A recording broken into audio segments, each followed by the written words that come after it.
The first thing we want to talk about is the word.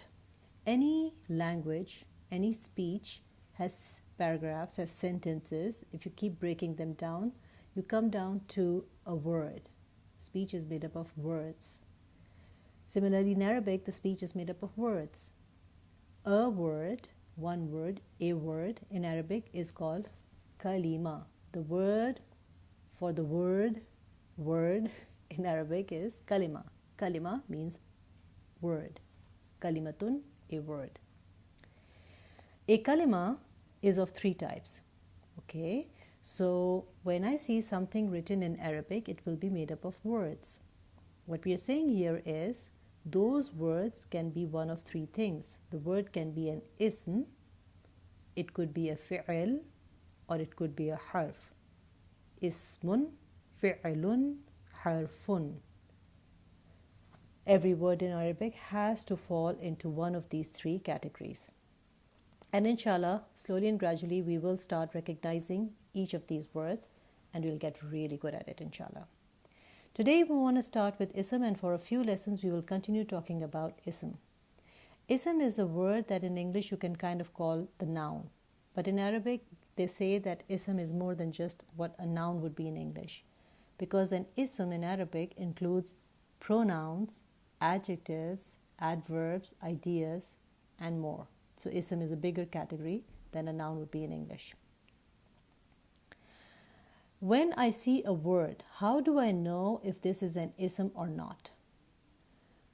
In our course, we will try and make use of any clue that can help us understand.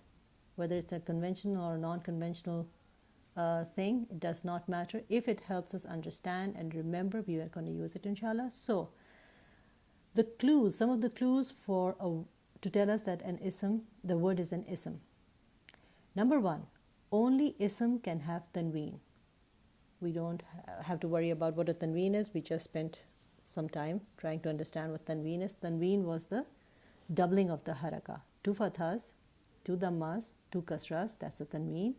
And generally, tanween means the word is indefinite.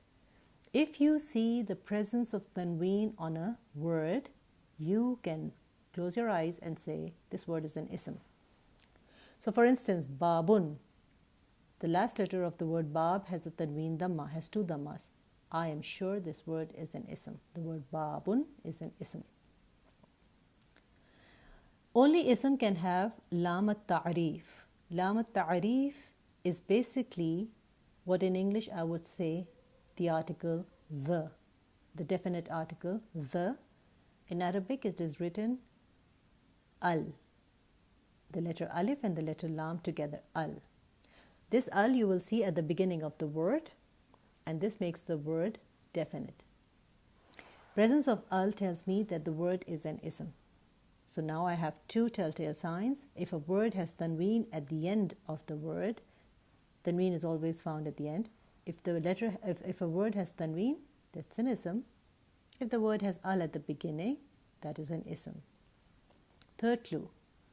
Only an ism can have ta marbuta. Ta marbuta is this little circle with 2 dots on the top. It's called the closed ta. Marbut means something that is tied up. Ta marbuta, closed ta. Ta maftuha is the other version that we see, like the boat with the 2 dots on top. Ba ta, that's ta maftuha. This is ta marbuta. If you see a ta marbuta is seen only at the end of a word. If you see a ta marbuta at the end of a word, you can be sure that that word is an ism. So now you have 3 clues. Presence of tanween, presence of al, presence of ta marbuta. You see any of these, that word is an ism. Does not mean if these things are absent, that word cannot be an ism. This is just saying if they are present, that helps you recognize it. Another clue, this is not a very good clue, but a lot of the words that begin with the letter mim are asma. This does not always hold true, but something to remember. So ism is something that is kind of an equivalent to a noun in English, but it is more than that. To be able to recognize asma, we have some telltale signs: presence of tanween at the end of the word, presence of al at the beginning of the word, presence of ta marbuta in the word, and words starting with mim are some clues that the word may be an ism. The second type of word in Arabic is a fi'il. Fi'il is what we would call not exact equivalent, but something like a verb in English. Because a fi'il in Arabic has the action, that would be the verb part in English, but in addition it has the actor, the one who did the action is also present in the fi'il, and fi'il has the time, when was the action taken place. There are three types of af'al in Arabic depending on when the action took place. If the action took place in the past, that's called fi'il mad. If the action is taking place now or will take place in the future, it's fi'il mudari'. And if it is a command tense, then it is called fi'il amr. Fi'il mad, fi'il mudari', fi'il amr. Three types of af'al in Arabic. The third type of word that can be that we see in Arabic are huruf, harf. Harf is basically a particle, and the way they define a particle is that it is a word that makes no sense on its own unless a word comes after it. There are many different kinds of particles. There are particles in English also, so it's not a very difficult concept. Particles in Arabic, the huruf can be huruf that are used to negate, huruf of negation, huruf that are used to ask a question, huruf of interrogation. Then there are certain huruf that have an effect on nouns and verbs in Arabic. So there are different kinds of huruf. There are conditional huruf and so on and so forth. And inshallah with time we will study about those. The next thing we want to talk about, we are going to delve a little bit deeper into ism.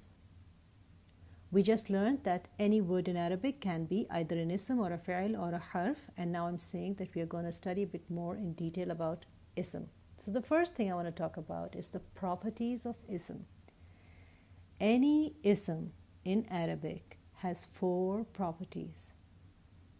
So for instance, we looked at some telltale signs that a word that has tanween is an ism. Okay, I see the word babun written somewhere and I'm able to recognize it. I even know the meaning. Bab means door. I see the tanween. Okay, I learned tanween definitely means this word is an ism. Once I'm able to recognize that a word is an ism, my next job is to be able to say what are its properties. Slowly and gradually we will learn each of these properties. It will take some time. Today we will learn only the first, but let's just enumerate them. The 4 properties of an ism are: number 1, its gender. In Arabic the term is al-jins. Number 2, number, al-adad. Number 3, is the ism definite or is it indefinite? Ma'arifa or nakira. And number 4, i'rab.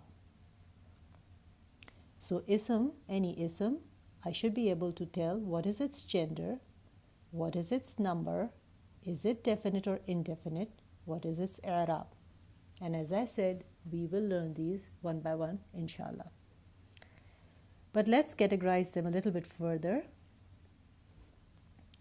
As far as jins is concerned, as far as the gender is concerned, an ism will either be mudhakkar or it will be mu'annath. This is not a strange concept for people who know Urdu or Spanish, because words in these languages have gender. But English doesn't, so that might be a little strange. Every word in Arabic is either mudhakkar or it is mu'annath.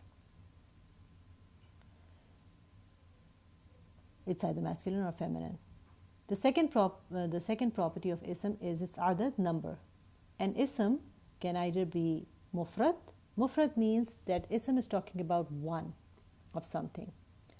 The ism can be muthanna, meaning it's talking about 2 of something. Or it can be jama, meaning it's talking about more than 2.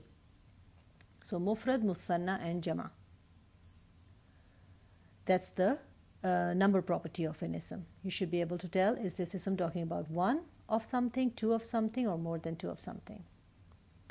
The third property is ta'rif. Is the ism definite, ma'rifa, or is it nakira, is it indefinite? And the fourth property is its i'rab. Is the ism raf', nasb, and jar? I know this might sound very strange, very difficult, but inshallah very soon it will make a lot of sense. So every ism has four properties. It has the gender, it has the number, it has definiteness or indefiniteness, and it has i'rab, status. Today inshallah we will only talk about the first property, which is the gender of the ism, al-jins. Every noun in Arabic has a gender. We just talked about that. By default, an ism in Arabic is considered masculine, mudhakkar. The term is mudhakkar, masculine, mudhakkar. By default, we will consider an ism to be mudhakkar, unless it can prove that it is mu'annath, feminine, mu'annath. Now, how does it prove that it is mu'annath? What are the categories that make an ism mu'annath? So we have these 6 categories here. Number 1, asma, which is the plural for the word ism. Asma that refer to a female. What does that mean? If the ism is used, if the noun is used for a feminine, for a female gender living creature, that word that's referring to the female, that word is a feminine word in Arabic. Okay. The word bint means girl. Girl is of course a female. So this word, this ism bint, is considered a mu'annath ism. Ukht means sister. Sister is of course a girl. Ukht word is mu'annath. Similarly, mother, is also mu'annath. If the word is talking about a girl, a female, the word is a feminine word. Second category, nouns that end in some letters. If a noun ends in ta marbuta, this tied up ta, 95% of nouns that end in ta marbuta, they say, are feminine words, mu'annas asma. So this will be asma mu'annasa. So these will be, that's a good sign. If you see ta marbuta, you can guess that this is a feminine word. Alif mamduda, which is an alif and a hamza after that. A lot of the words that end with alif mamduda are also mu'annath, feminine words. Alif maqsura, that's a ya without dots, makes the a sound. A lot of the words that end with alif maqsura are also feminine words. 95% of words with ta marbuta are feminine. With alif mamduda and alif maksura, the percentage is smaller, like about 40-45%, but you can at least think that maybe it's a feminine word. The third category is non-human plurals. What does that mean? These are words, they are plural forms of inanimate things, non-human things. Actually, not just inanimate, non-human. It can also be animals and plants and stuff, but it has to be non-human. In Arabic, they give this category human. They have a term for it, aqil. They reserve this category for three of Allah subhanahu wa ta'ala's creation. For humans, for jinn, and for angels. These 3 are categorized as aqil, possessors of intellect. Everything else they call ghayr aqil. So if it is the plural of a ghayr aqil, that word, the plural word, is considered mu'annath. Examples we have are jibal, that's the plural of the word jabal. Jabal is a mountain, jibal is mountains. The word jibal is a mu'annath word, not the word jabal. Only its plural form, jibal, is considered mu'annath. Buyut is the plural form of the word bait. Bait means house, buyut means houses. The word buyut is mu'annath because it's a plural of non-human.